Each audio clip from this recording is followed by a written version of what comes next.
Greetings, everyone, and welcome to the City First Black Voices in Real Estate in DC and Los Angeles conversation. I'm Misha Green, DC and digital editor for the Afro American newspapers, and I'm so ecstatic to be with you on this final Thursday of February and Black History Month. This bicoastal conversation is hosted by City First Bank, the largest Black-led bank in the nation, as it celebrates its 75th anniversary with Los Angeles's Broadway in what has been a recent merger. And so with that said, let's first introduce our City First representative, who she's not going to brag about herself, but I would like to brag about her. And she is a barrier breaking Black woman and leader. She's the only Black woman chief lending officer here in the nation's capital. And so, without further ado, welcome Sonja Wells, Chief Lending Officer for City First Bank. Good morning. Good afternoon, everyone. Thank you, Misha. Again, welcome today to everyone to Black Voices in Real Estate. Obviously, this is a bi-postal panel and conversation hosted by us today, really to spearhead the conversation and discussion during Black History Month in partnership with America's historic Black newspapers that will shed light on the origins of the racial wealth gap dating back to the Reconstruction era, while focusing on the future and potential solutions. You will hear from some of the top developers and other community development partners on strategic initiatives to help increase economic mobility to Black Americans that specifically support Black developers like the ones on the panel today. Many are longstanding partners in community investments between DC and LA, and we are proud to work with them and have worked with them over the years. City First is proud to present leading centers of influence and pioneers in DC and LA's commercial real estate scene who are engaged in community economic development. They are building today's urban landscape by producing tomorrow's affordable housing, mixed-use real estate, and community facilities to produce opportunities for minority contractors, employment, and home ownership for low to moderate income communities. A special shout out to our sponsor and partner in finance, DCHFA. Thank you so very much for your continued support. And greetings from DC. Please welcome Sharonda Irving of Blue Sky Development, representing one of only a few Black native DC commercial real estate development firms. Thank you and have a great day.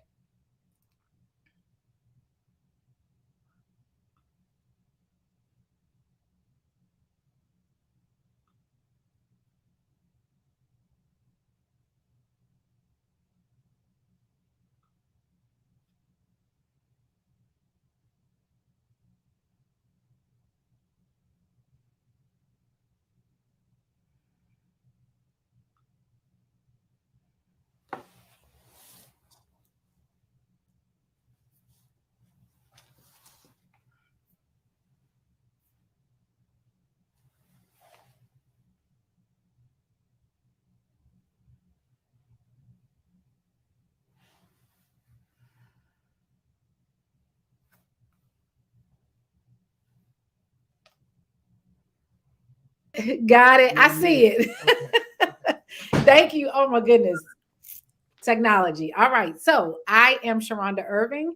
I am the Director of Marketing and Communications at Blue Sky Development. First, I would like to virtually welcome everyone to Washington, D.C., a place that has been my home for over 30 years and a place that is the home of my husband, Brian Scotty Irving, who is a native Washingtonian. And it's also the home of our illustrious Mayor Muriel Bowser, who was the creator of the now world-renowned Black Lives Matter Plaza. So Blue Sky Development is an African-American owned and operated firm, and it is also DC native owned here in Washington, D.C. We take pride in bringing development projects to this city that are beautiful, award-winning, and also provide affordable housing options to residents in all 8 wards, and especially in wards 7 and 8. Some of our most notable projects include the Park Kennedy apartments. Park Kennedy is a majority market rate. It's majority market rate, but it also has 25,000 square feet of retail space with an outdoor seating plaza.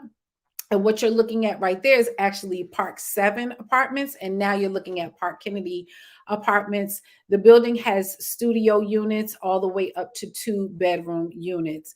Park Kennedy is LEED certified and through the LEED for Homes Mid-Rise program. And it also, this particular project has used and exceeded the CBE requirement for this project. We are now nearing the completion of the second project in phase 1 of the Hill East Development Initiative. The Ethel is the second development in this particular neighborhood initiative. The Ethel will have 100 units that will be used exclusively for the District of Columbia Permanent Supportive Housing Program, which provides housing and workforce training opportunities to aid individuals transitioning from homelessness to permanent housing.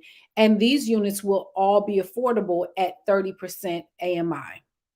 And one of the things that is pretty notable about this is that it's designed to help to stabilize women and family who had previously been experiencing homelessness and housing insecurities. And this is designed to help to stabilize that for them.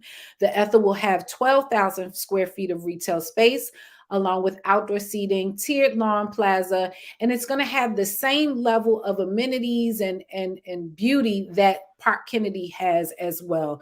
We're really proud of being able to bring that same level of dignity and beauty to residents who may not have had that experience or can't necessarily afford that market rate experience. This project will also be LEED certified, and it's scheduled to be coming online very soon, the spring of 2022. And then we are actually on schedule to, we're really honored to be able to participate in this phase 2 portion of the Hill East community development. That will be about 2,000 affordable units that will also be in this Hill East development area, also known as Reservation 13. That will have 30, 60, 80, and 120% AMI. And it's slated to come on board within 2 to 5 years. And so we are extremely, extremely excited to be asked to be a part of this panel. One of the things that we really take pride in is as we do our development projects, we make sure that we are employing DC residents, that we are employing and bringing on board CBE firms. The Ethel is led by CBE firms. 50% of the total revenue is spent with DC-based minority businesses and CBE certified firms. And we have about 25 employees. So we really make sure that we are not only just meeting those requirements, but we exceed them on all of our jobs. And so I wanted to, again, welcome everyone to an amazing and important conversation, and welcome you virtually to Washington, D.C. on behalf of Blue Sky Development and Brian Scotty Irving, the owner. And so I think I'm supposed to throw it to the next person.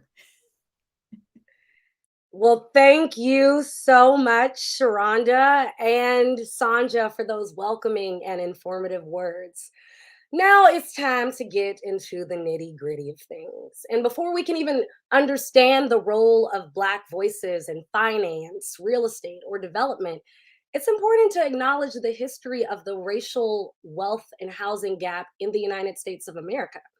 Now, the long-time discrimination of lending, zoning, home ownership, and infrastructure development towards African Americans has resulted in a racial wealth gap in which Black wealth is only about 5% of white wealth, despite the fact that Black incomes average about 60% of white annual incomes.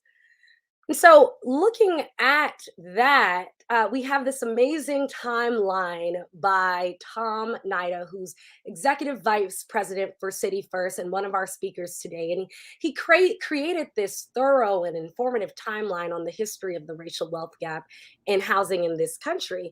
And as you can see in this illustration, the challenges related to Black people to finances and housing began in 1865, the year the Civil War ended, with the creation of the Freedmen's Bureau and chartering of Freedmen's Saving and Trust Company, and continues throughout the end of the 19th century to the 20th century and even today. And so, as home ownership is key to housing stability and long-term generational wealth, we have two people who will help break down this important history and where we are today in a fireside chat. And so welcome, Council Member Kenyon McDuffie, Chair of Economic Equity and Justice, and the person who made this timeline for us possible and helped in my research for these questions, Mr. Tom Nida, who's the Executive Vice President for Market Development for City First Bank. Welcome. Thanks for having us. Thank you all for being here today. So y'all know we only have a few minutes to get into this really in-depth conversation. So without further ado, let's go. The first question is for the council member. And I'm curious if you can just share your role, Council Member McDuffie, as well as your legislative record for economic equity and justice here in DC. Sure. Thank you for that. I appreciate the question, and I appreciate being a part of this illustrious panel. I think this is a really timely conversation, and I'm glad you all are having it.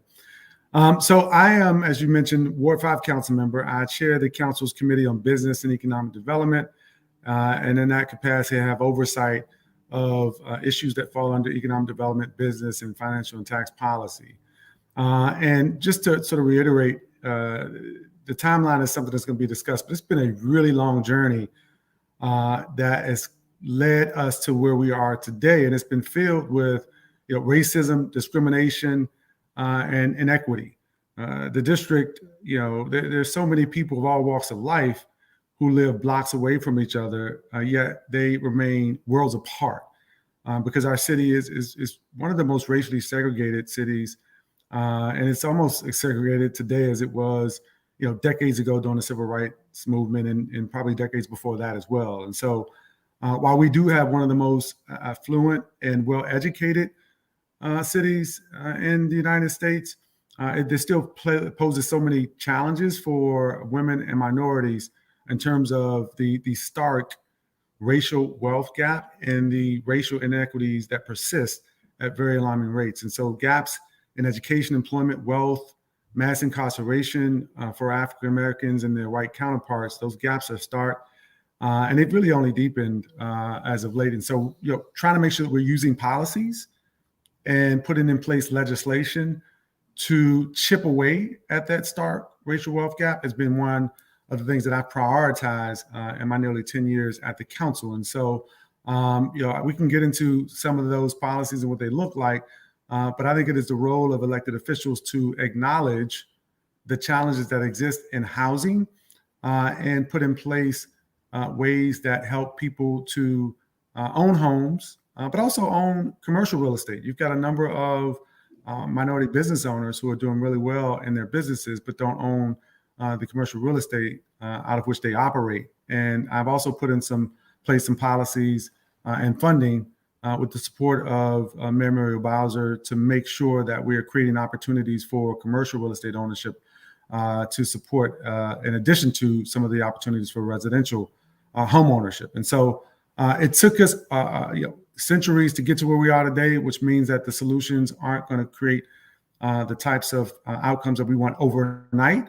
But we have to be really intentional and persistent to make sure that we are making strides in a positive direction and building on some of the things we have seen as of late over the last several years.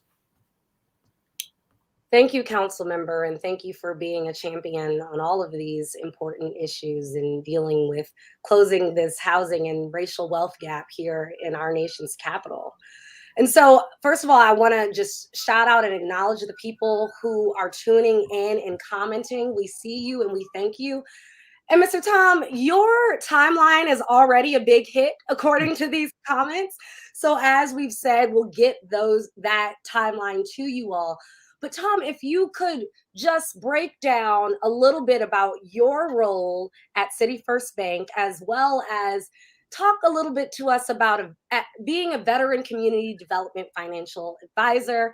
And word on the street, your nickname is the Dean of Community Banking. And I've interviewed Tom. I know why that is his nickname.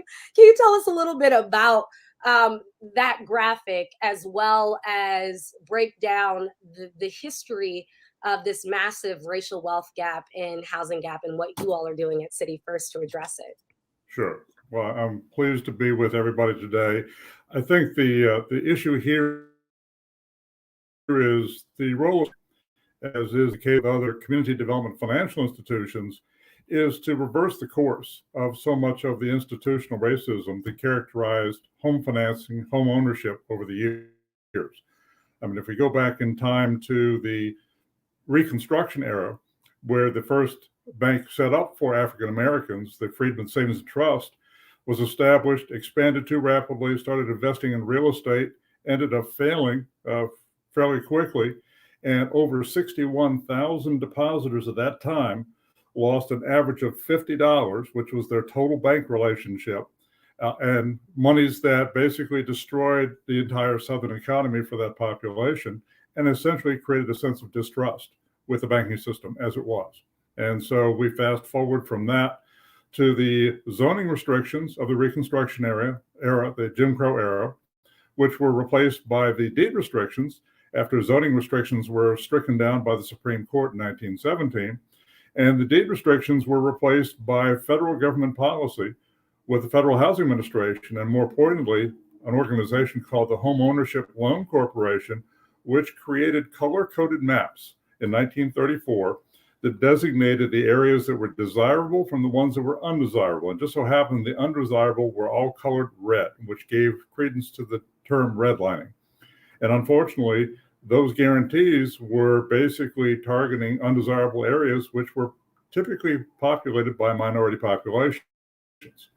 Even worse, after the Second World War, the Veterans Administration, under the GI Bill, started providing guarantees for home ownership for the returning veterans, but the same redline maps were still in place for the VA. And so that didn't change anything. So along the way, in the 70s and 80s, community development financial institutions came into being. They were really reinforced in 1994 by the creation of the CDFI fund, providing support from Treasury. And what you have is organizations, banks like ours, were founded primarily to serve the low moderate income neighborhoods. To be a CDFI, whether you're a bank or a non-bank loan fund, you have to commit to a minimum of 60% of your lending investing only into low moderate income neighborhoods and populations. City First has historically been above 85 to 90% in its 20-year history. We find that the issue here, as you're looking at the map of the District of Columbia here, if you look from the map showing the darker areas here, as you're moving from west to east across the city, you find yourself in progressively less affluent neighborhoods. And so there is an area to the east of the city that is our target in the Los Angeles market. We're also looking at low moderate income communities in the surrounding counties and Los Angeles County.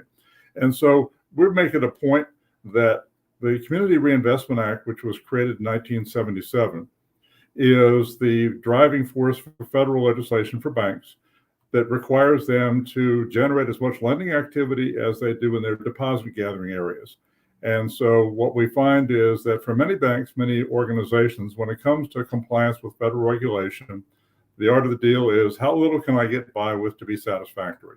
City First Bank and others like us make the community reinvestment as our line of business. This is what we do. This is where we do it. And we hope to make a difference. And our challenge is to be a constructive combination of margin and mission. If we don't make money doing this at a reasonable level, we won't be around long enough to make a sustainable difference. If we don't focus on our mission with low moderate income neighborhoods, we're never going to be relevant to those communities. And so we have that combination of things that drive us, and we judge our performance by the impact on the communities we serve. Thank you, Tom, and all the work that's being done at City First Bank.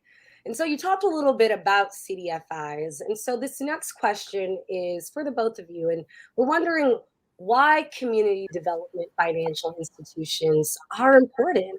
And what role does it play in closing the racial wealth gap? And why don't we start with the council member?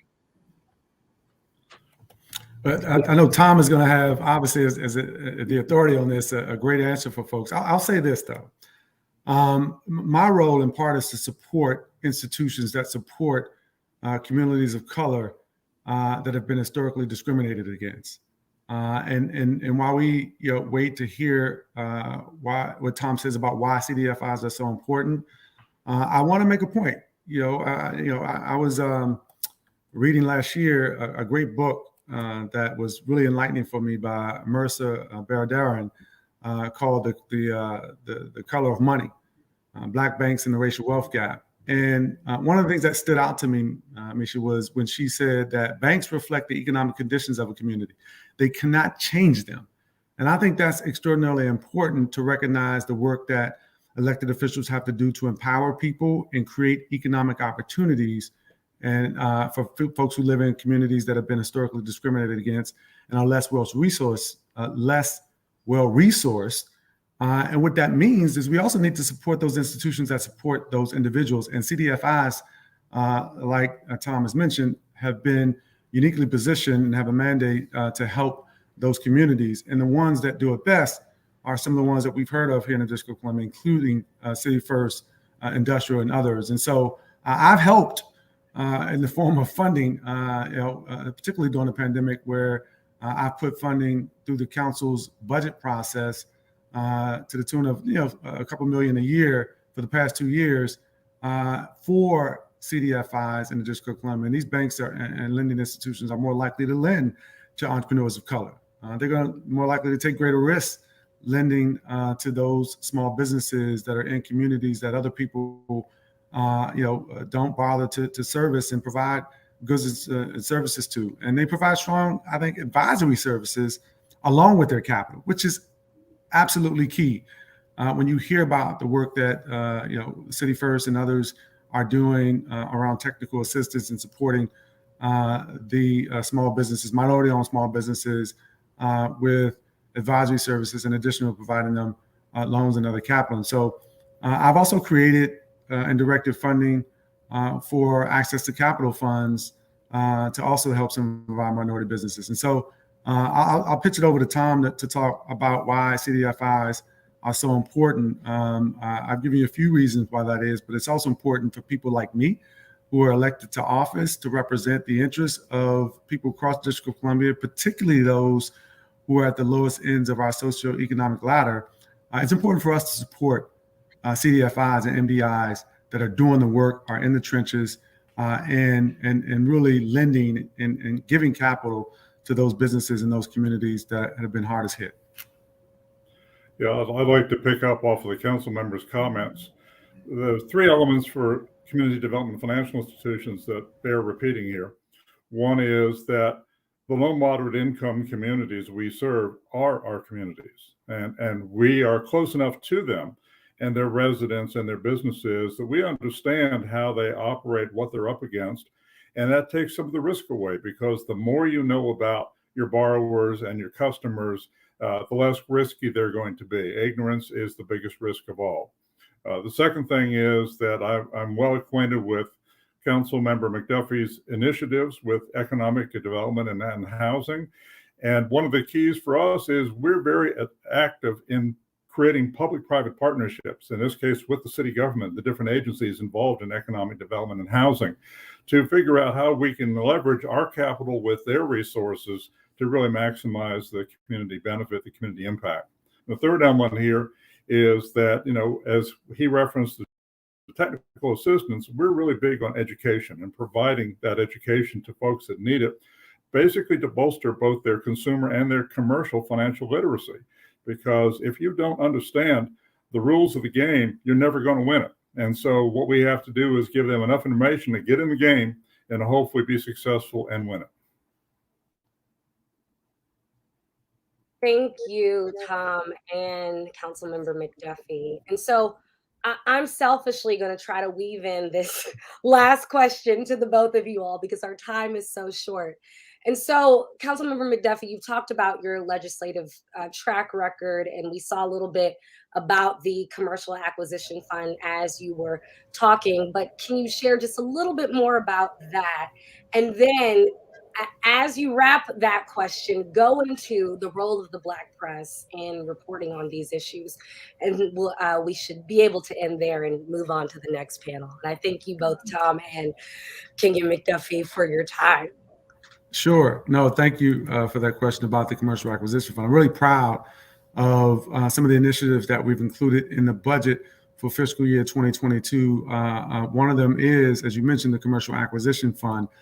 We included $4 million in the budget to create this new commercial acquisition fund that Mayor Bowser and the Office of the Deputy Mayor for Planning and Economic Development are currently administering. We've got a lot of interest in applications, and it provides down payment assistance to local business owners to buy their space. We're looking at some of those local business owners who are minorities and women, and we're trying to really look at how we can reduce the commercial gentrification that's taking place across cities across the country, and DC is no exception. And so, having that commercial acquisition fund up, giving people the opportunity to get a down payment up to $250,000, well, up to $750,000, or 25% of the cost of their real estate, is truly transformational for some of those small business owners. And it's one of the things, given how much interest we've seen in the program thus far, that I'm going to be looking to, again, get the support of my colleagues to maybe add funding to in this next budget process that's coming up this year. And so thank you for asking about the commercial acquisition fund. We have been looking for any number of ways to chip away at the racial wealth gap in the District of Columbia, and the commercial acquisition fund is one of many ways that we're trying to do that. And I also weave into the importance of the Black press. Oh man, it really, the Black media has been, in my estimation, just so faithful in their efforts to highlight the challenges related to housing inequities across the United States and in the District of Columbia. And I can also point to so many other topics, frankly, that have been elevated to the national and international levels due to the spark that has been ignited by the Black media in the District of Columbia and the cities across the country. Really, there was a report by, I think, Cheryl Thompson Morton, who's director of Black Media Initiative, published a report entitled "Why Black Media Matters Now." And it was incredibly enlightening. If you haven't seen it, you should check it out. But some of the key findings in the report, they talked about, Black media publishes by a factor of as high as 6 times more coverage than mainstream media on issues of importance to Black communities, right? They talk about racism. They talk about health disparities. They talk about access to voting. Nearly 1 in every 4 articles in Black media mention racism or related issues, as compared to less than 1 in 10 articles in the mainstream media. Why is that important? Because they're also highlighting some of the positive things that Black elected officials and Black educators, Black businesses are doing to really empower minority communities. And so as it relates to current topics with coronavirus coverage, for example, Black media wrote 5 times more than mainstream media on the disproportionate racial impact of the pandemic, right? And that racial reckoning that we've been hearing about the last 2 years has been extraordinarily important, and it's been highlighted by the Black media. And so I think their role is extraordinarily important. We saw what it meant for the coverage around George Floyd, Breonna Taylor, Ahmaud Arbery, and it's led to, frankly, some historic convictions that people have been following closely. And it really wasn't a story that first connected with the mainstream media. The Black media outlets amplified the story. And I think we all see the impact that that ultimately meant not only for justice for the families of those folks who were killed, but for the national and international recognition of the plight of Black people and communities across the United States. Thank you so much to Tom Nida of City First Bank and Councilmember McDuffie, so much for your work. I can attest, I've interviewed these guys several times, and they totally are champions of the Black press. And so thank you for understanding the importance of it and for helping us continue to share those stories. Thank you for the invitation to be with y'all. Thank you. Take care. And so without further ado, I think it's time to toss to my Black press brother. I am so proud to introduce Mr. Danny Blakewell Jr. of the LA Sentinel and LA Watts Times, who is moderating both panels today. And the panels feature Black developers and Black community partners. And so welcome all the way from Los Angeles. Well, thank you. It's a pleasure to be here. I'm looking forward to participating and just having this conversation about development in our communities. I wear two different hats. I am not only am I the executive editor of the Los Angeles Sentinel and LA Watts Times, but I'm also a real estate developer myself, and primarily develop in communities of color like Compton here in Southern California, Northwest Pasadena, and of course, South Los Angeles. So I look forward to this conversation because it's a conversation that our community needs to have. And the only way we're going to have true impact on dealing with these issues is if we're at the table addressing these issues ourselves. Absolutely. So without further ado, I think I'm going to get off the screen and let's welcome our panelists.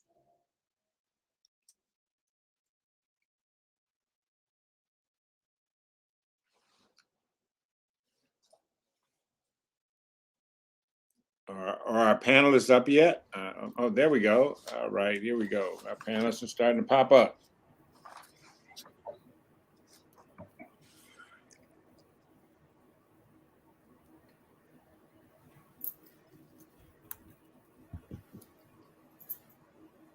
All right.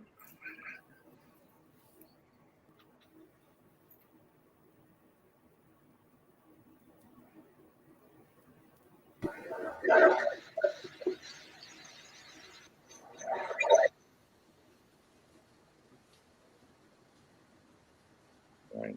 Is all of our panel up yet? Every time I think we've got everybody, one more face pops up. So I want to make sure before we get started. All right. Well, I think I want to start off with Kimber. If you would introduce, I'm going to start off and let each of our panelists introduce themselves and their organization. And then after we get a round of introductions, I'll start with some questions. So if we can start with Kimber. All right. Good afternoon. Thanks, Danny. Proud to represent Washington, D.C. I'm the president of the Mlk Group and Keller Williams Capital Properties, both a brokerage business and an integrated real estate services firm headquartered right here in D.C. All right.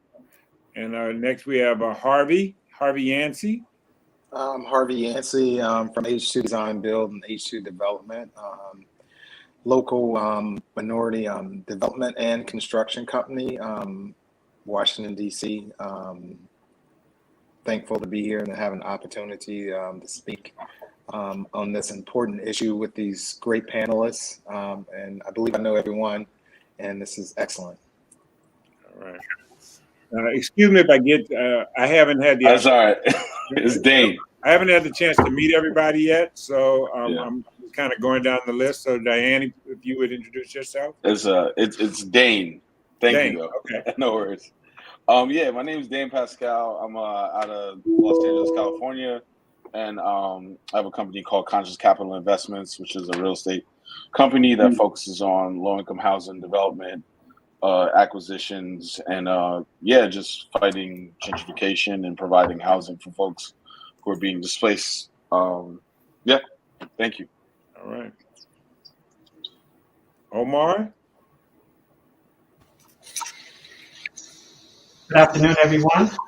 My name is Omar Kareem. I'm with Banneker Ventures and super excited to chat with everyone. We are an integrated real estate firm primarily focusing on providing families in the district and the surrounding jurisdictions with affordable housing and great retail space. So thank you. Looking forward to this historic conversation, and want to send a shout out to our lender, City First, of course, and Councilmember McDuffie, who did an amazing job, as well as the other panelists who spoke earlier. And happy to see Catherine and all the other all these amazing developers on today. All right. Mr. Peebles. Thank you so much, Danny. I wear two hats. On one hand, I'm the Executive Vice President at the People's Corporation. We're a national real estate development platform. And the other, I think also relevant to this conversation, is that I'm the Chairman and Founder of Legacy Real Estate Development. We're a ground-up affordable developer based in DC, Maryland, Virginia. All right. And last but not least, Pastor Steve Richardson.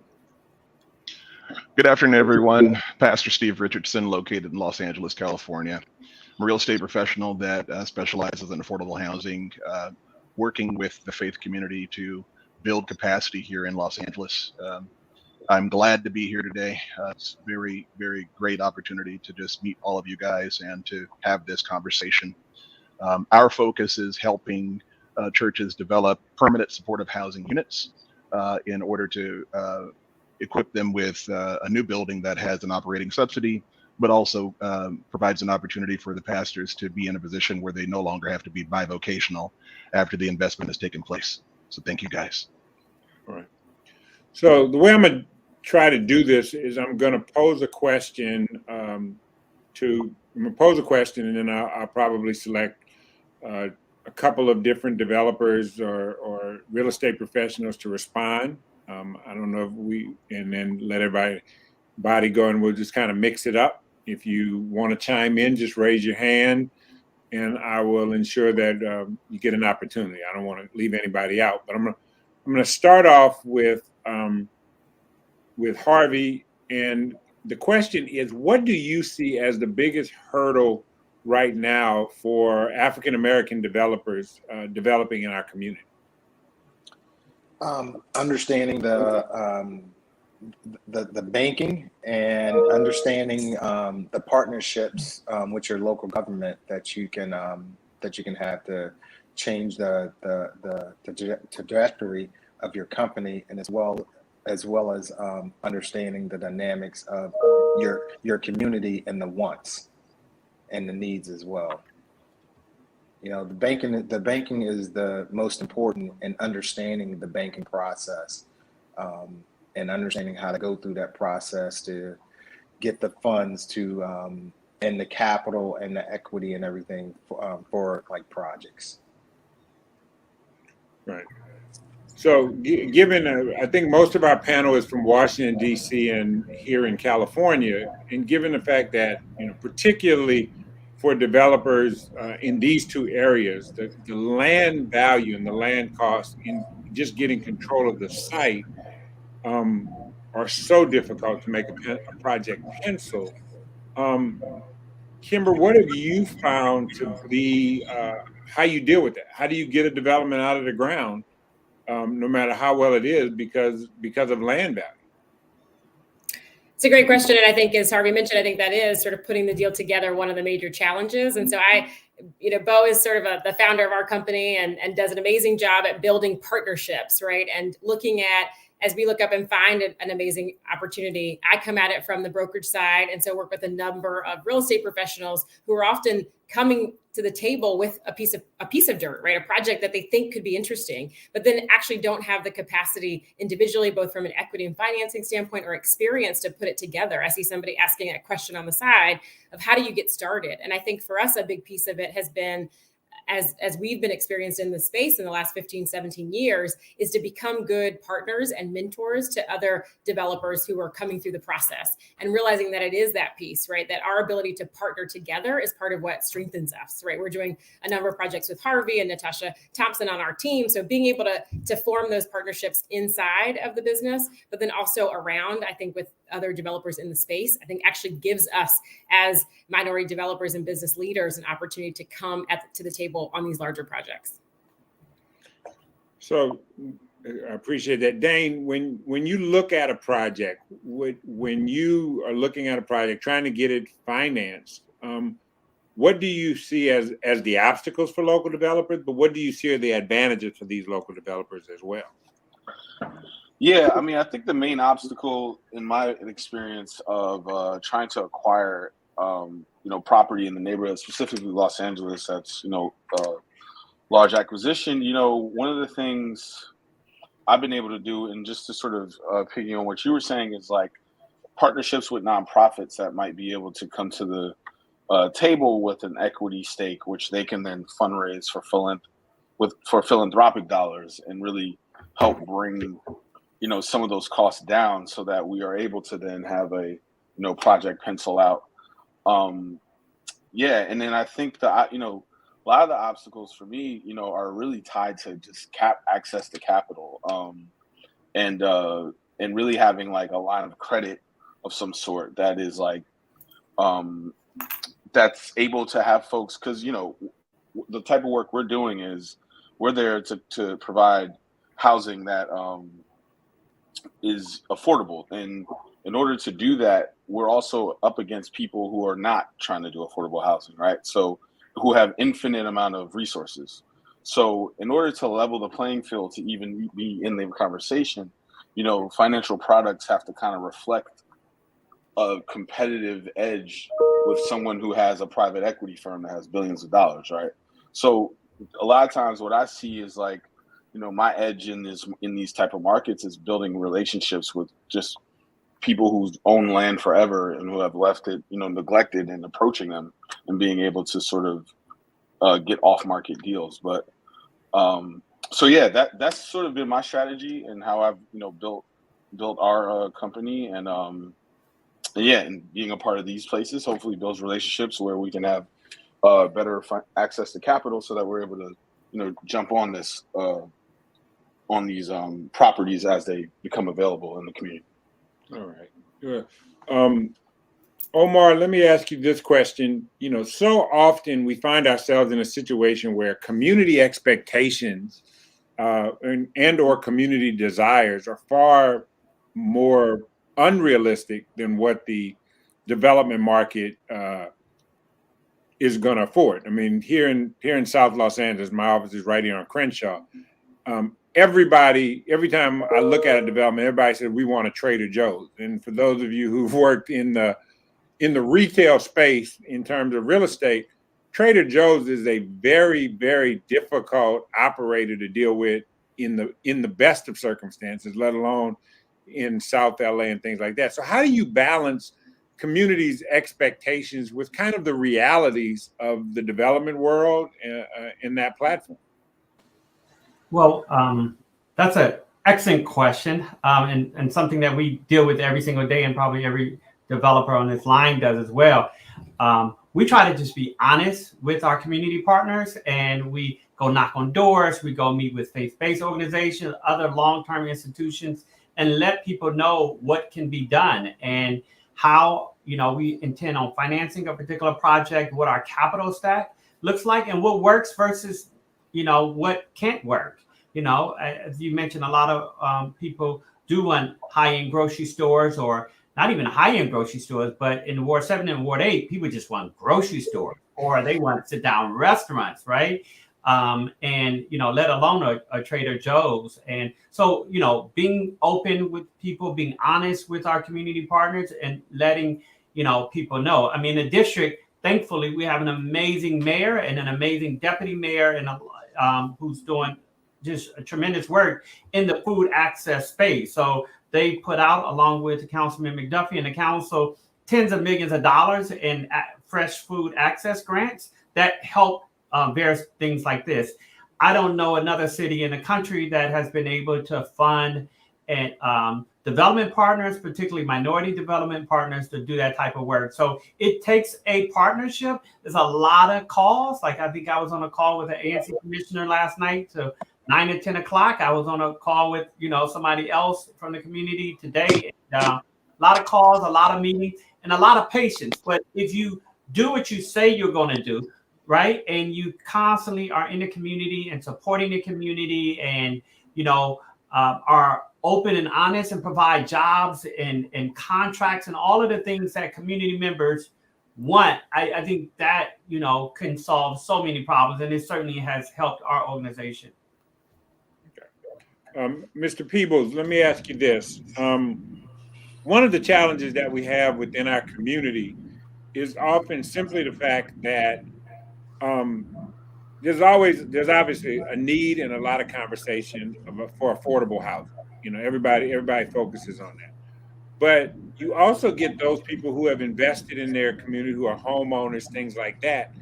And we've seen that when you have this large block of, look, we've already been there. We know when you put all this affordable housing lumped together, those are called housing projects. We know that does not uplift the community. So you end up with really two separate classes of folks fighting each other, usually both Black. The Black homeowners are saying, I don't want it here.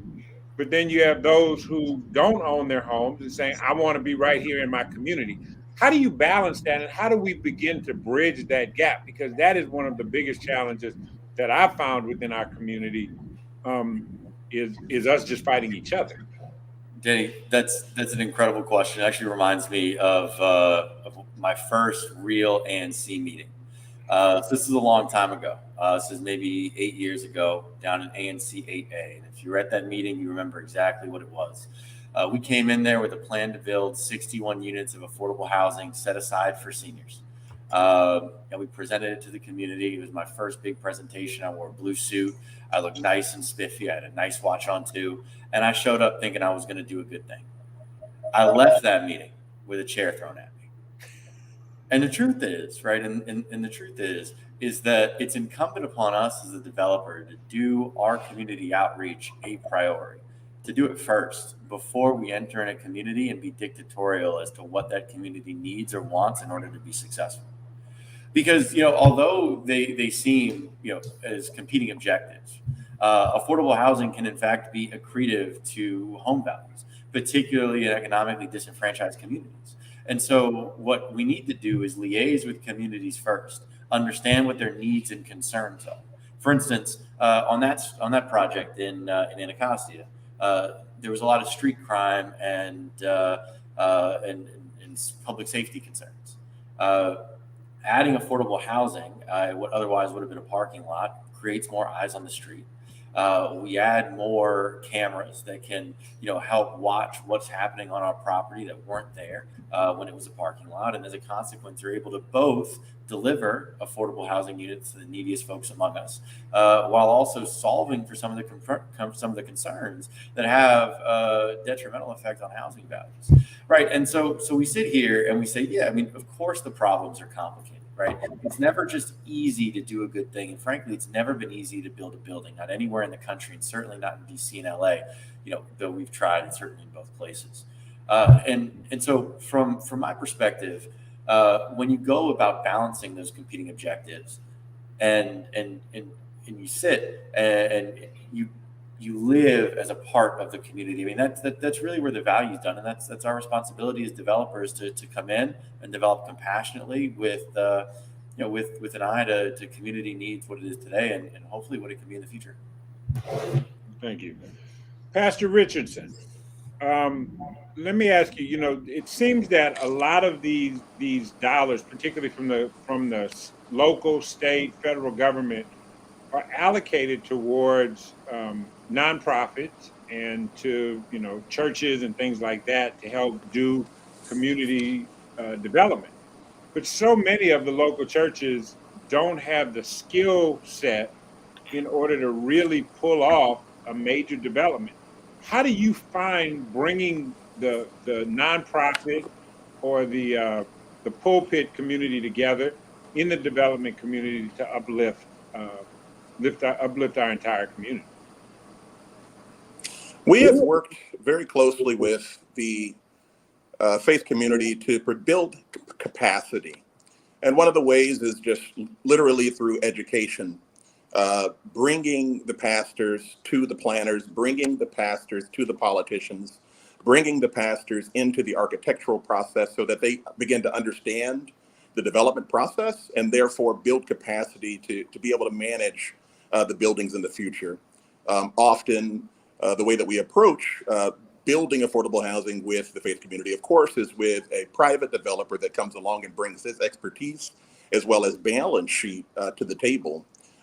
But the church is coming and bringing their land and their assets to the table, which in Los Angeles, of course, are extremely valuable, especially with favorable zoning that we have from both this at the city level and at the state level. But the one thing that I've seen is just we build education, and help the pastors to develop a CDC or, an economic development corporation that will help them to be able to manage these assets as they move into owning larger and larger facilities and providing this housing first ministry to their community where they're situated. All right. Well, I'm going to pose this question to the entire panel, and I'll let you guys each chime in. What are ways that your projects, because all of you have had significant experience in the development platform, but how have you been able to successfully make a positive impact in the community based on your developers? And I'll let you we'll just kind of randomly go. So Omar, I would start off with you. I mean, developers have so much opportunity to really have an impact in a community. How have you been successful in really making a substantive impact in the community through your development? Very good question. I was on a job site yesterday in the middle of the city in Columbia Heights at our 34 unit project. And I walked in on the president of a painting company, and he was painting one of the units. And I just sat back. He didn't know I was watching him. And I looked at him for a couple of minutes, and then I, let him know I was there. And then we got to talking, and this guy did 10 inside. If anybody's not familiar with that, right? He did 10 years in prison. And now he runs a painting company and did an amazing job. But not only that, but he, as a president, is out there painting. And so, we have a lot of opportunity in the district to provide, disadvantaged businesses and CBEs and minority-owned, construction firms as well as residents an opportunity to work on our projects. And at the end of the day, giving somebody a contract where they're going to make some money on, not just giving them a contract, but where they're going to be profitable is our obligation. And we do that day in and day out, I had a lunch meeting with someone yesterday, and a local Black-owned developer who also does GC. And we basically gave them 9 figures worth of work right there over lunch, right? Like that's, there's nothing more humbling than to be able to do that. And we're able to do it because the district is able to do what they do, right? You have an amazing, leadership, amazing organization like DC Housing Finance Agency that finance a lot of our projects and that provide pre-development funding and other, resources that we're able to take advantage of. And then we just pay it forward. And from that way, in addition to all of the other type of things that, many of the other panelists do every day.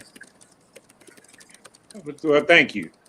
Kimber, I'm going to ask you this question, is that in having an impact within our community in doing development, how do you blend or how do you find the opportunities, pre-development dollars, the actual construction dollars, all of the various resources? Because doing development projects, it requires you to be able to kind of, walk, chew gum, sing and whistle all at the same time in order to really pull off a successful project. So how do you access all of those various resources at the same time?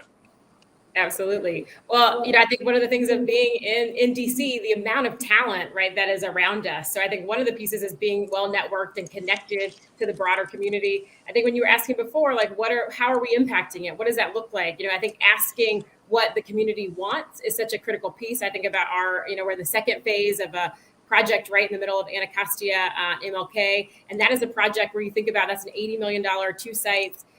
The second site phase of delivered, second site is under construction. And when you look all those different players that have to be there, everybody from the people who are running the flags all the way to our contractors, the GCs, all of those different pieces. And so I think having all of that come together and recognize that as a developer, as a real estate professional, you can't be all of it. You're not going to be able to have all those, but you need to be able to make sure that your table is full of all of those people, and that we have a lot of Black and brown talented real estate professionals that can come in and provide their resources to do that. So for us, being able to deliver that project, and then at the same time, Harvey was just GC'd our Anacostia house, which is a nonprofit incubator also just around the corner from the site, where we used 100% Ward 8 contractors, professionals to, at the end of the day, deliver for the community, a community nonprofit incubator where we could house a number of nonprofits that provide services back to the community, not as something that was part of a benefits package of the project, but something that we felt like at the end of the day would provide a benefit to the community on a broader scale.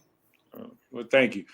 This is going to be our last question before we cycle out, and I know we want to show everybody's project. But Harvey, as one of the general contractors on this, there's always a push, there's always a need. I go through it myself, of having local African-American contractors on your job. But at the end of the day, you've got to deliver a project. You usually got either the bank pushing you, you've got tenants waiting to get in there.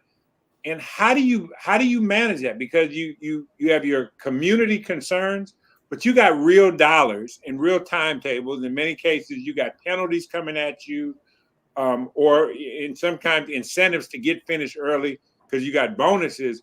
And all of these people begin to threaten your ability to cycle in or out of this project. How do you cope with that? Because I know for me, that's one of the biggest challenges I got between my philanthropic side and my go to let's get the hell out of here side. How do you balance those two things?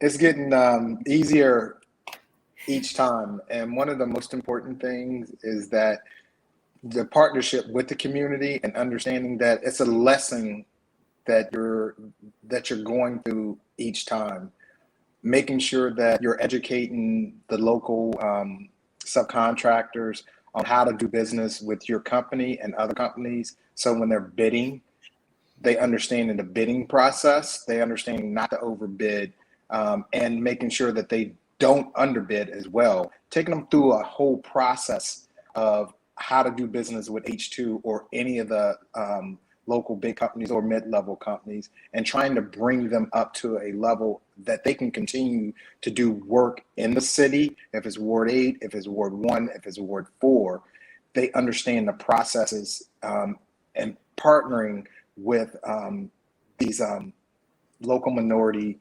companies and making sure that they understand, and it's a win-win situation. So it's really getting much easier.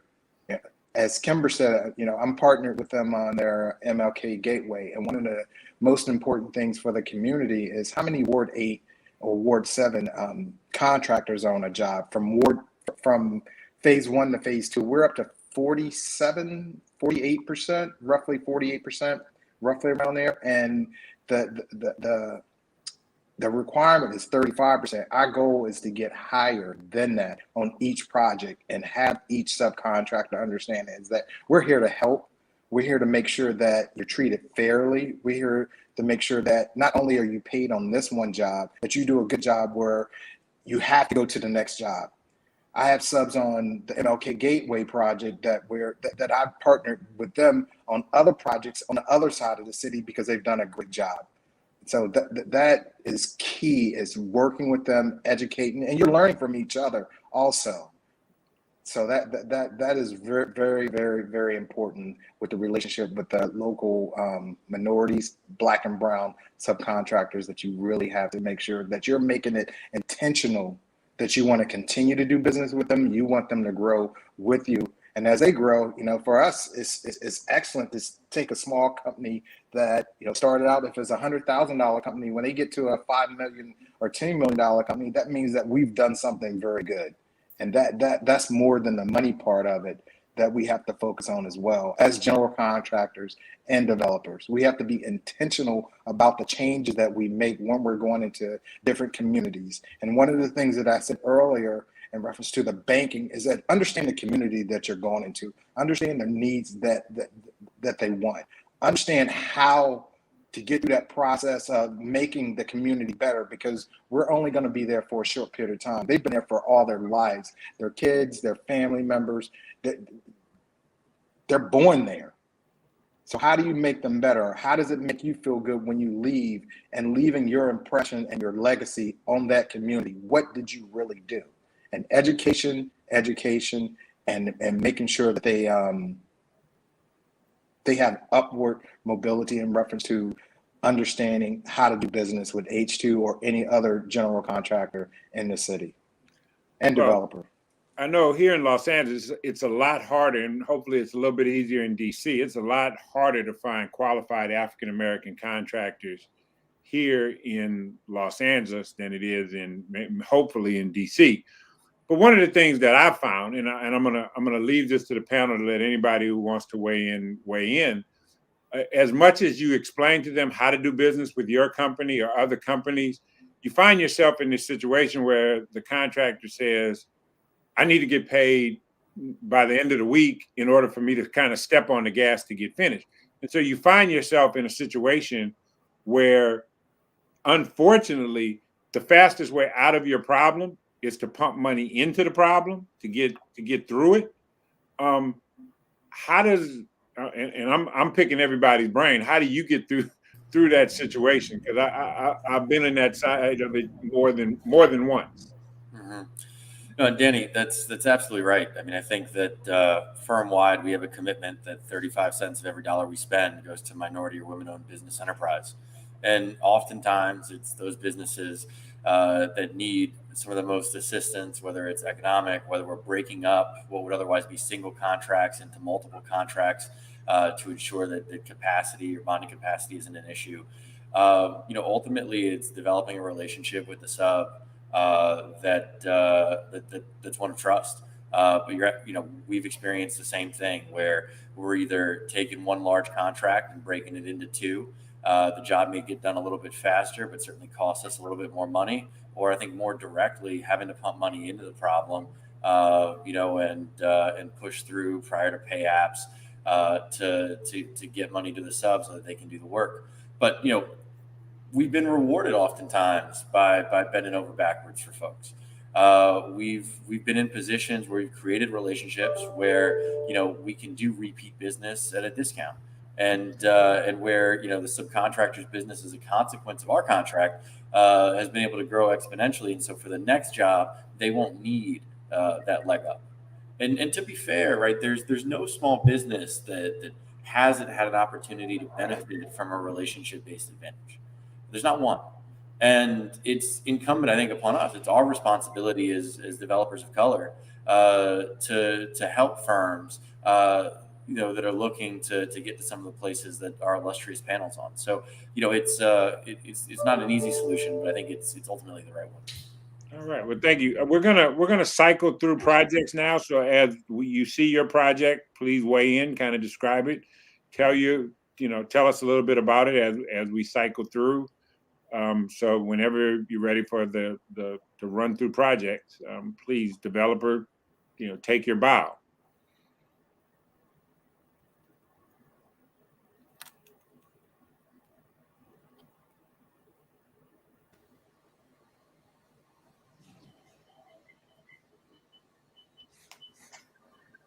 That's Todd Lee Senior Home.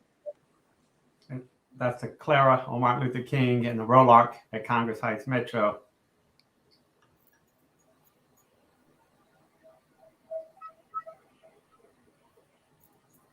That's the Pavilion at Largo Metro as well.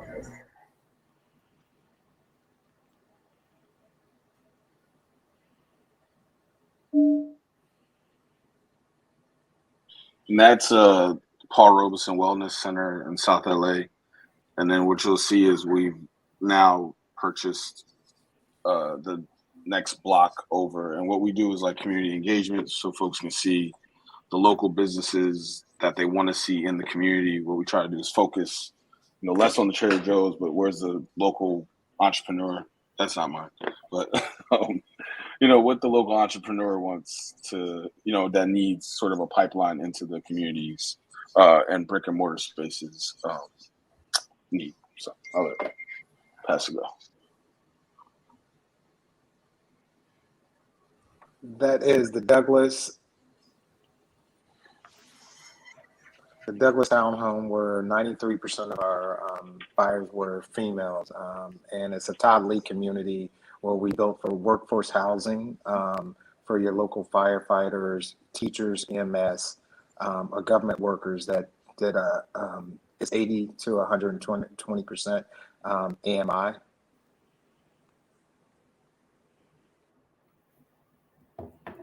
MLK Gateway 2 was the first one in that box.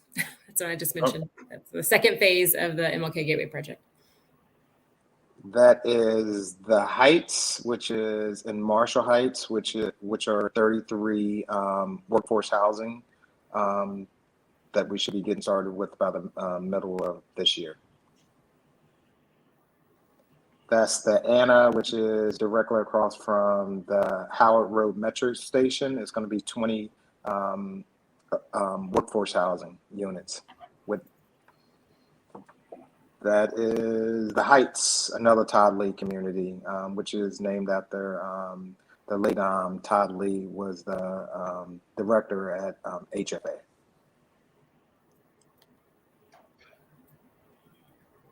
All right. Very impressive projects.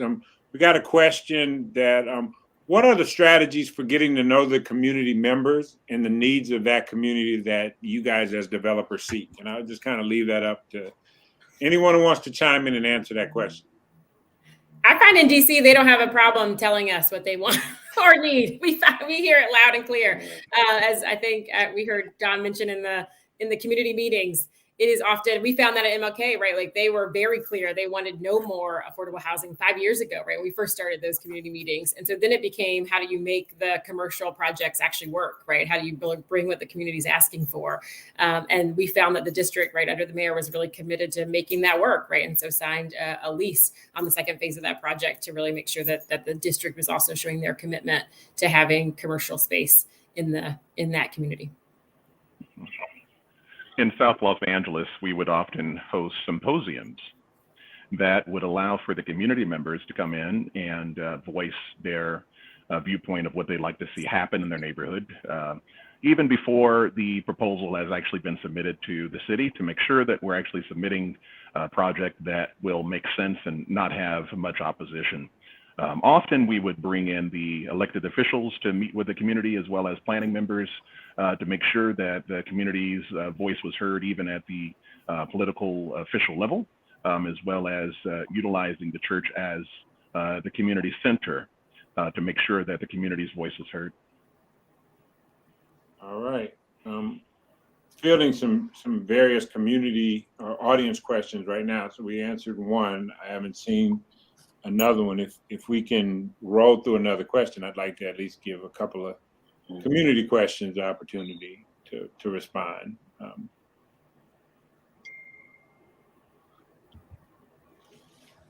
All right, if we don't have any other community questions, why don't we go around and let everybody kind of make their oh wait, here we go.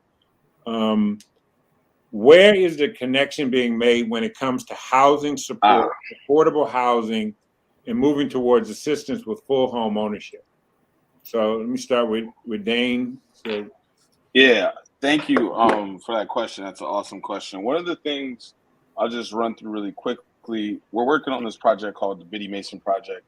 It's based in South LA. It's a 100-unit development that is going to be affordable housing, but in phase one. But in phase two, what we're actually planning to do is, as part of the partnership, is to provide funding to actually transition the tenants into ownership of the units. And so we're piloting that right now. And I actually do work in Jersey as well. And I piloted this program called the 100 Home Initiative, where we're working with folks who have Section 8 vouchers or have government assistance. And really within 5 to 10 years, they're going to be able to, they're going to be able to go through a programming that teaches them about home ownership, wealth, home ownership and whatnot. And then at the end of the 5 to 10 year process, basically is set aside a down payment where they can then, we set aside a portion of the profits for down payment where they can then take ownership of the property and then utilize their voucher if they still have it as a portion of, to take the government subsidy to pay the equity for them to now have wealth and ideally close the wealth gap around folks who are on government assistance and can have a path to ownership. So then the generation after them has a different trajectory because they're growing up in a home where they actually own, and then they have access to that capital to do other things or to buy other properties. So those are the things I'm working on in Jersey and then LA. LA's going to be LA's a little bit more, unfortunately, everybody knows LA is hella expensive. So it's hard to execute that. But in Jersey, I'm doing a pilot version of that as we speak. That's like a path to ownership, and it's partnerships with nonprofits and my own company that is able to get the acquisition. So that's what I would share with folks. And and the other thing about when folks are talking about affordable housing and how they don't want it in their neighborhood, I feel like if we were able to sort of do a phase of transitioning to home ownership versus just straight rental, that might be a good strategy in order for folks to understand that it's not just renters here, but it's actually going to be people owning their own units. And I'll step. All right. Can I chime in on that? Yep, I think so. We have about 3 more minutes before we have to wrap up. So why don't we just kind of anybody have a closing statement they want to make as we wrap up? I want to thank all of our panelists for joining us today. I think your insight is great. Good luck on all of your projects. I look forward to one day having a panel like this in person once we kind of get past the infamous COVID pandemic so that we can meet in person. But I want to thank all of you for bringing your insight to the community and bringing your relationships and being willing to share, because I think that's where we get started. So I look forward to working with you all. Hey, Danny, can I just say one thing? A sister who's the chair of REIS, which is one of the largest real estate organizations in the country, said that if you could see it, you could be it. And I want to just put that out there, because when I see a Kimber or a Bo or a Harvey or Scotty or, Donahue, or, a wide range of very successful developers in the city, it inspires me and it encourages me. And I think that's one of the things that I want folks to take away, that, it can be done, whatever you want to do, and much, much more.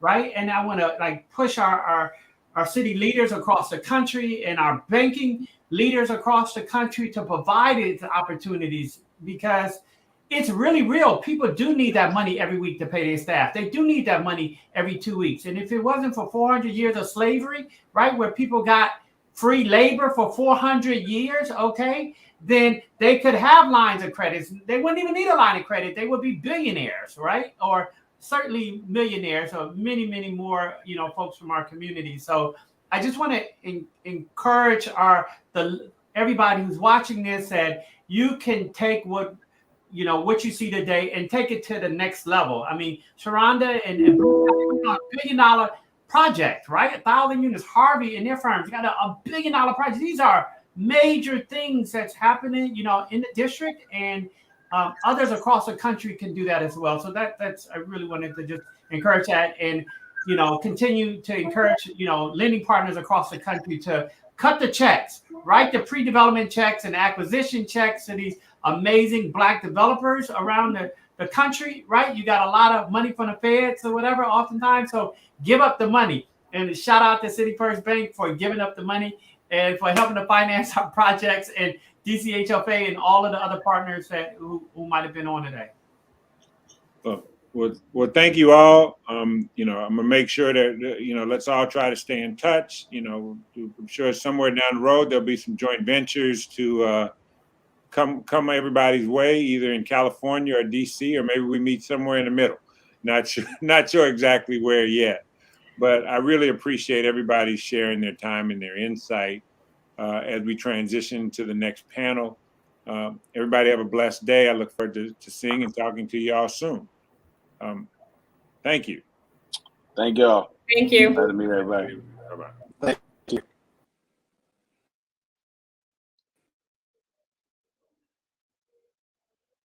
Well, I thank all of the community who's out there participating in this panel and watching today. So I just wanted to say thank you as we take a minute to transition over to the next panel. So.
Welcome back. Thank you for participating in our panel. We have our community development partners who include, all right, so welcome to the community development partners who support the capital or technical needs of the Black developers in housing and commercial real estate projects, many of whom collectively partner to solve the capital challenge with LA and DC as priority markets. All right, I'm going to bring in the panelists, including Catherine Buell from Amazon Housing Equity Fund. Hi, Catherine. You're muted. Let's get you up. And then now we have Mr. Lionel Lynch from JP Morgan and Chase Capital Solutions. How's it going? Thank you. And where's Christopher Donald from DC Housing and Finance Agency? Good afternoon, everyone. Ms. Cheryl Branch from the LA Metropolitan Churches. All right, so let me introduce this panel. First, Ms. Buell from Amazon Housing Equity Fund. Through multiple grants and low rate loans, she's not only increasing the affordable housing stock, but also fostering the professional growth of real estate developers of color to help build better and more inclusive communities. And Mr. Lionel Lynch, with a $30 billion commitment in the recent $75 million 5-year regional investment, with $20 million in Ward 7 and 8 in Washington, D.C., $35 million in Richmond, and $20 million in Baltimore, the Capital Solutions platform is expanding and providing capital not only housing, but other commercial real estate nationally. And Mr. Chris Donald from the DC Housing Finance Agency, HIPP. HIPP initiative in partnership with City First, making the capital stack work specifically for Black developers. And Cheryl Branch from the LA Metropolitan Churches, the grant writer for small Black-owned businesses and affordable housing developers with a 90% approval rate. All right. So tell us more. I'll bring you guys in. Catherine. Great. My name is Catherine Buell, and I'm the director of Amazon's Housing Equity Fund. Delete the stay tuned. You delete the stay tuned. And hopefully you can hear me. And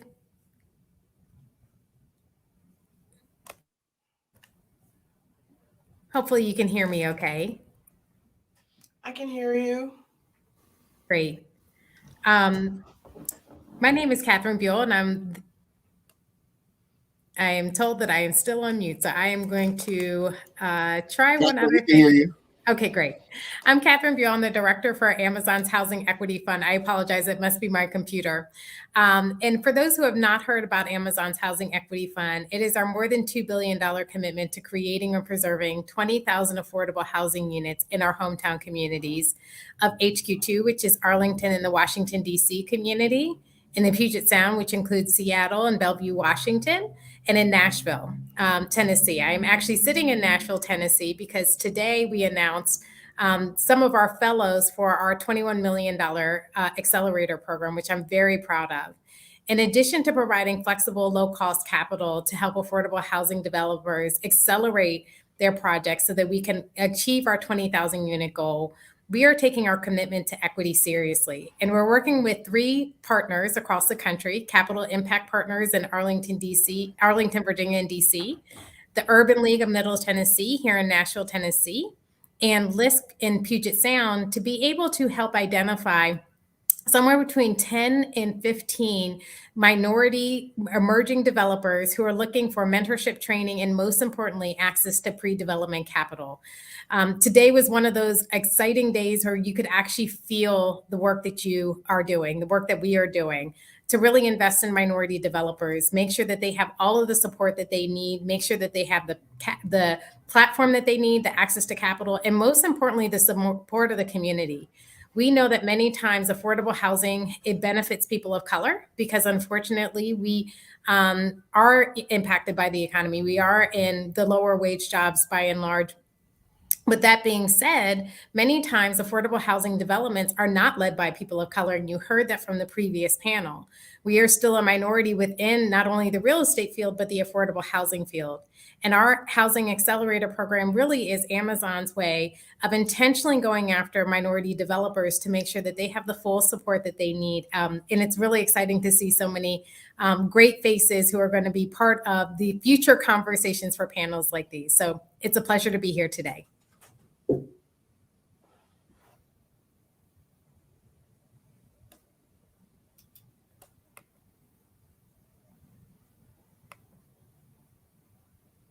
All right, thank you so much for that. Let's go over to Mr. Donald. Let's get some comments from you. Good afternoon. My name is Christopher Donald. I'm CEO of the District of Columbia Housing Finance Agency.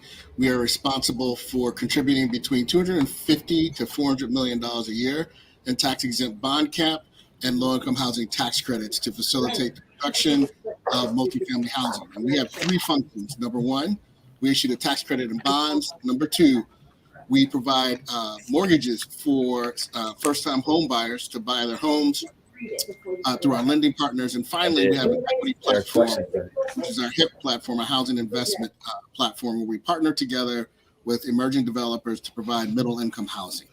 I do want to stop for a moment. This theme has been coming up during the course of this conversation, and I think it's important to touch on. It's something that Catherine mentioned as well, and it's capacity building. And capacity building has 4 points. Number one, for lots of organizations, is about governance, right? What do I do with my board? How do I make sure that the organization I've created is compliant with all the laws and the regulations? Second, it's operational. How do I keep my lights on? Where do I put my office space? And how do I make my business work on a regular basis? And then there's technical capacity building. What's a tax credit? What's a bond? And finally, there's access to capital. And we've heard a lot about that during the course of our conversation here this afternoon.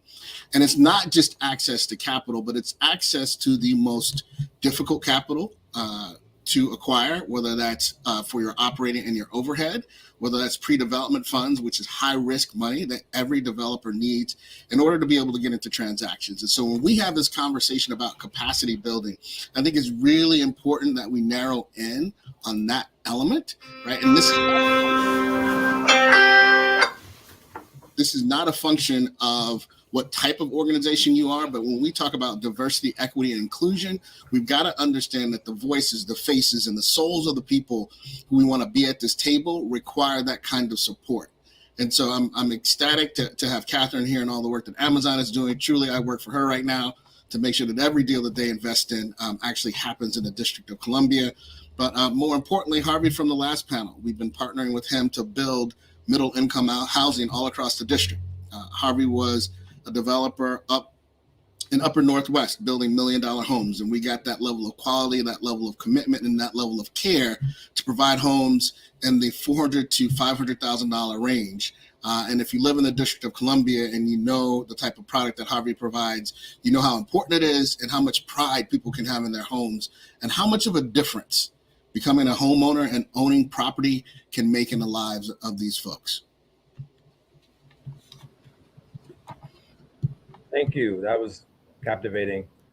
Next, we're going to have Cheryl Branch from LA. Are you ready? Let's get it.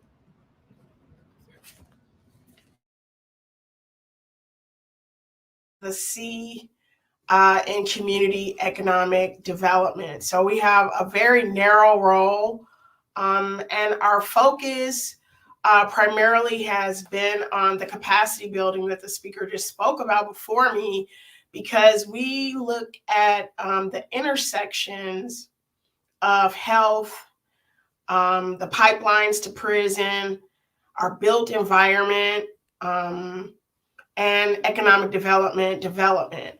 And so that's how our work has developed over the past 25 years in South Los Angeles, really figuring out how we can be the community voice and the organization who specializes in bringing the tools for collaboration between developers, construction teams and companies, banking and financial institutions, investors.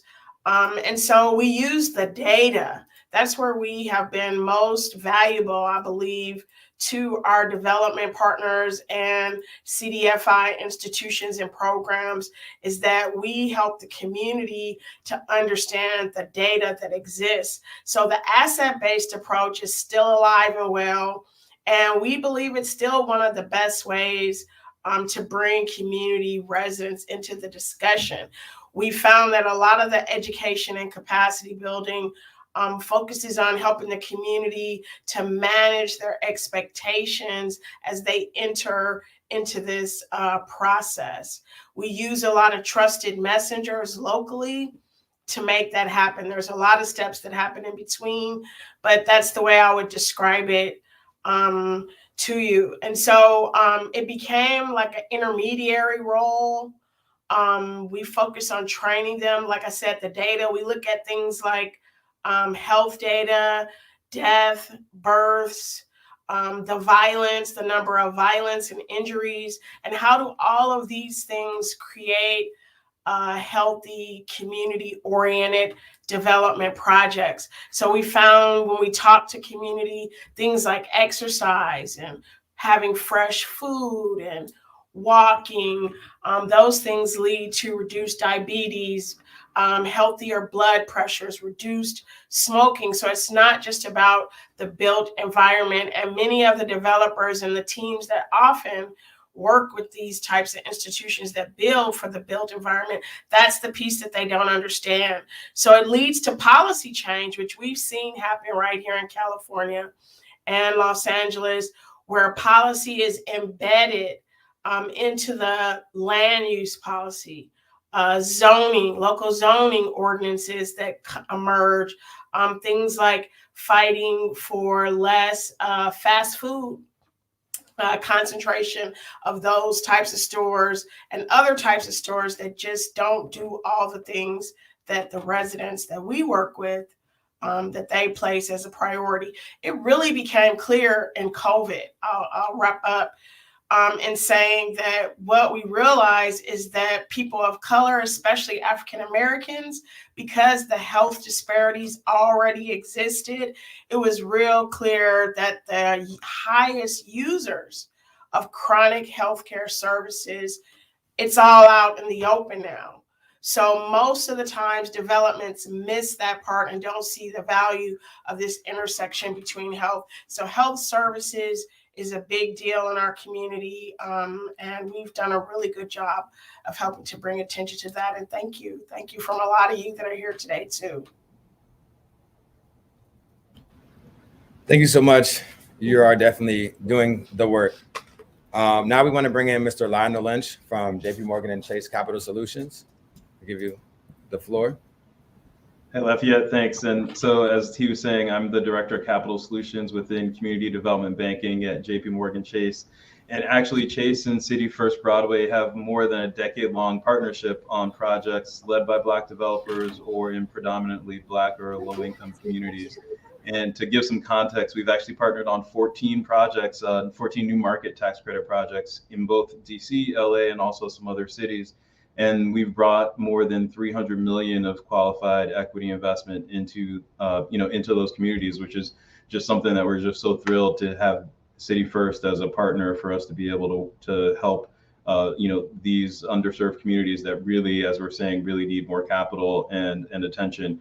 Wanted to actually share two examples of our partnership, and Cheryl actually just mentioned health disparities, and both in facilities as well as in health outcomes. And two of the projects that City First and Community Development Banking partnered on, one is the Community of Hope Family Health and Birth Center here in DC, and then also the MLK Junior Community Hospital in LA. And they're both, in many cases, the only healthcare facilities that are serving their community and are so integral to being able to improve health outcomes there. And then also, I just want to give a shout out to Kimber from the Mlk Group, and she mentioned their Mlk Gateway Project, and we're really proud to be a new market tax credit partner and investor in phase 2. And just to give you a little bit more details about it, they're bringing hundreds of jobs to Ward 8.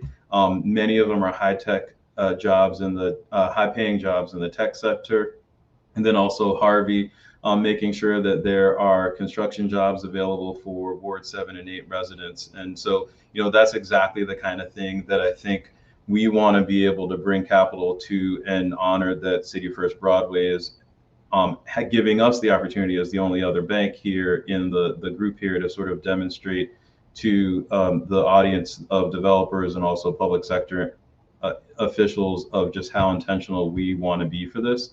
Capital Solutions, as I mentioned, is a new group. And again, in terms of what was talked about in the earlier panel, we are making a major push into financing not just affordable housing, but also workforce and mixed income housing in all communities. And so that's also something where we're providing additional capital, intention, and resources, especially also to be able to do so with developers of color. And so, I think from the perspective of the opportunity to be here on this panel, just really wanted to express how much it's been an honor and a pleasure to really bring meaningful capital to communities with City First Broadway as a partner. And with our new Capital Solutions platform, we're also going to have the ability to provide both debt opportunities from both of our organizations to help grow our developers of color, our Black developers, and their businesses as well.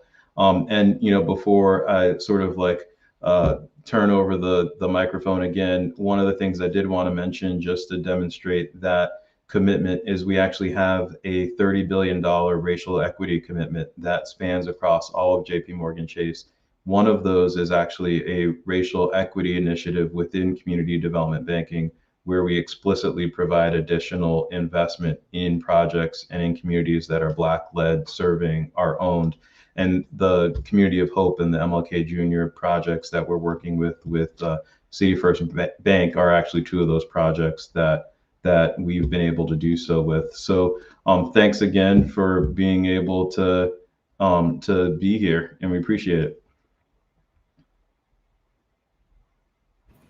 Thank you to all of our panelists. We really do appreciate the work that you are doing in the community and supporting Black developers. First, I forgot to introduce myself. My name is Lafayette Barnes. I represent the Washington Informer newspaper and the Washington Informer Bridge. We're a 67-year-old newspaper here at Washington, D.C., Southeast, and Congress Heights. Thank you so much. I want to transition the panel over to Misha Green from the Afro.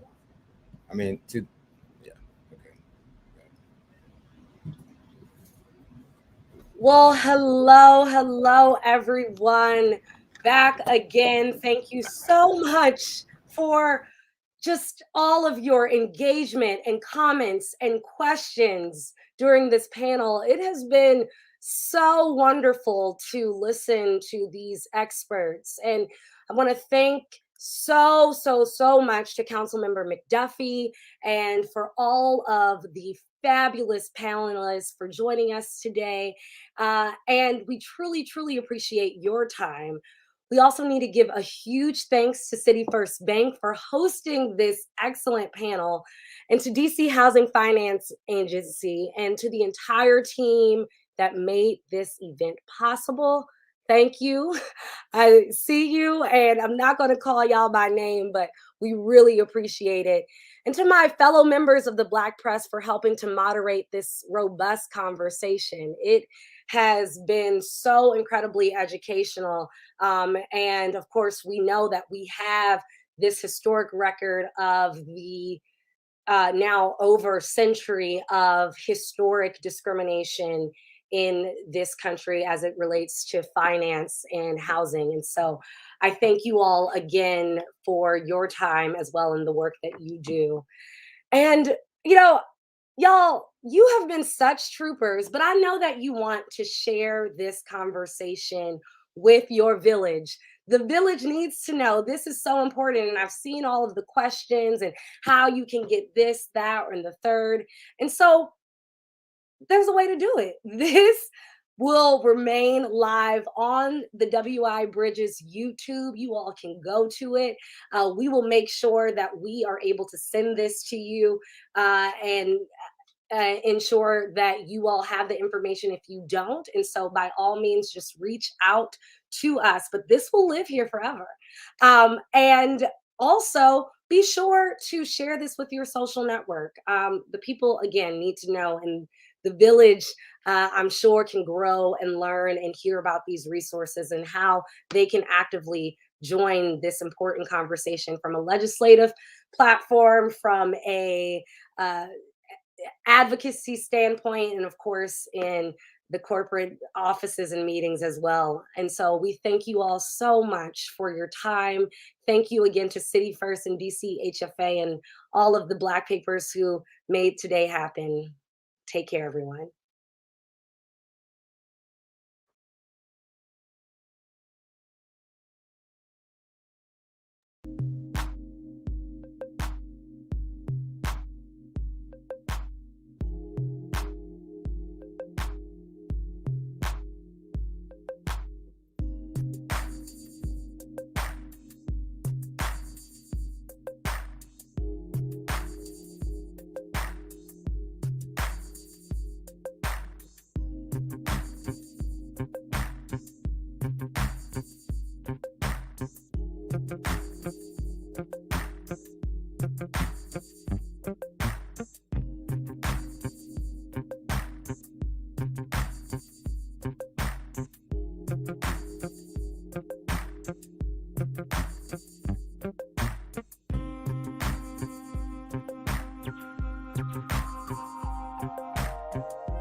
Ladies and gentlemen, thank you for joining us. It's been a pleasure. This broadcast is now over. It's been very exciting.